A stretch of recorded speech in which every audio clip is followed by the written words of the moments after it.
Chaque fois que le mari rentrait du travail, sa femme courait vers lui, le serrait dans ses bras, lui disait combien elle l'aimait et lui préparait ses plats préférés. Cependant, la femme pensait que son mari ne ressentait plus la même chose pour elle et qu'il n'était plus heureux à ses côtés.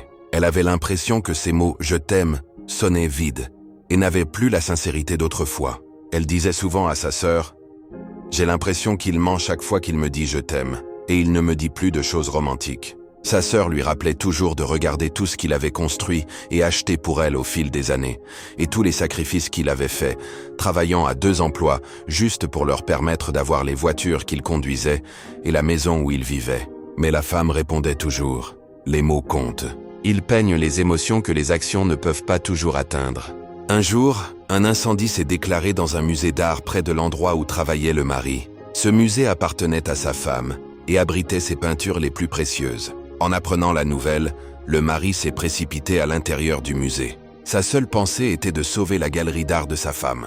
Environ 10 minutes plus tard, la femme arriva sur les lieux. Elle vit la voiture de son mari et demanda à un employé s'il était à l'intérieur. Quand l'employé hocha la tête, la femme, les yeux pleins de peur, tenta de courir dans le musée, mais le feu bloquait toute entrée. Elle se sentit impuissante, craignant que son mari ne s'en sorte pas. Soudain, une silhouette émergea des flammes. C'était son mari, portant les tableaux auxquels elle tenait tant. Il s'effondra devant elle, épuisé. « Chérie, j'ai sauvé tes tableaux. » En larmes, sa femme lui dit « Tu aurais pu mourir. Tu n'étais pas obligé de faire ça. Tu es plus important pour moi que ces peintures. » Son mari répondit avec une profondeur d'émotion qu'elle n'avait jamais vue auparavant. « Ce ne sont pas juste des peintures. Elles font partie de toi. Elles sont le reflet de ton âme. Et ton âme est la chose la plus précieuse de ma vie. Laisse un cœur si tu crois que le véritable amour ne se mesure pas aux mots, mais à nos actions. »